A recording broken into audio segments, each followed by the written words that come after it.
ఇదే అంశంపై మరింత సమాచారాన్ని మా ప్రతినిధి ప్రసన్న అందిస్తారు. చెప్పండి ప్రసన్న.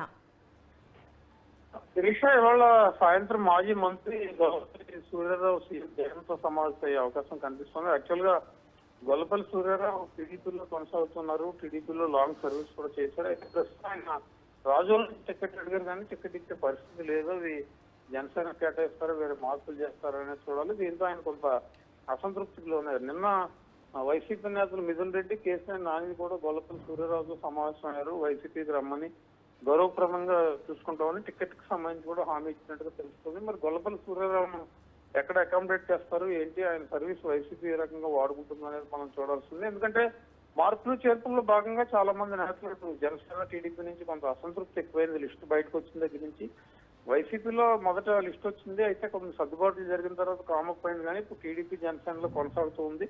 టీడీపీ నుంచి జనసేనకి 24 సీట్లు ఇవ్వటం, బీజేపీకి వస్తే కనుక ఒక 10 ఇవ్వటం, వైసీపీ నుంచి వచ్చిన వాళ్ళకి ఒక 10-15 సీట్లు ఇవ్వటం, ఇవన్నీ చూస్తే టీడీపీ ఆల్మోస్ట్ 40-45 సీట్లు పోగొట్టుకుంటున్న పరిస్థితి పక్కా పార్టీలకు ఇచ్చి.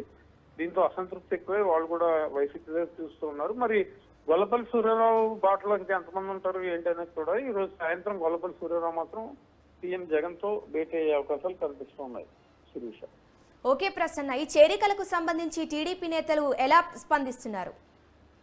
అంటే టీడీపీ స్పందన అంటే నిన్న చంద్రబాబు దగ్గరికి చాలా మంది వచ్చారు. నిన్న ఇవాళ మార్నింగ్ కూడా వస్తారు 11 దాటికి. ఎందుకంటే ఆయన మధ్యాహ్నం తాడేపల్లిగూడెం సభకు వెళ్ళిపోతారు. ఇవాళ జనసేన టీడీపీ సభ ఉంది. అయితే చాలా మంది కలిసారు. దేవినేని ఉమా కావచ్చు, లేకపోతే ఆలపాటి రాజా కావచ్చు, కావచ్చు, టికెట్ అంతా కలుస్తూ ఉన్నారు. వాళ్ళందరికీ ఏదో ఒక హామీ ఇస్తున్నారు. ఎందుకంటే ప్రస్తుత పరిస్థితుల్లో చంద్రబాబు కానీ లేకపోతే పవన్ కళ్యాణ్ కానీ అకామిడేట్ చేయడం కష్టమైన పరిస్థితి కనిపిస్తుంది. ఎందుకంటే సీట్ల సర్దుబాట్లు, పొత్తులో కొన్ని సీట్లు పోవటం, ఇవన్నీ తలనొప్పులు ఉన్నాయి కాబట్టి చంద్రబాబు కూడా అదే రకమైన హామీలు ఇచ్చుకుంటూ పార్టీ అధికారంలోకి వచ్చాక రెస్పెక్టబుల్ గా ఉంటారని చెప్తూ ఉన్నారు. మరి దానికి ఎంతమంది సాటిస్ఫై అవుతారు, ఎంతమంది అన్హ్యాపీగా ఉంటారు అనేది రాబోయే 2-3 రోజుల్లో స్పష్టత వచ్చే అవకాశం అయితే కనిపిస్తుంది.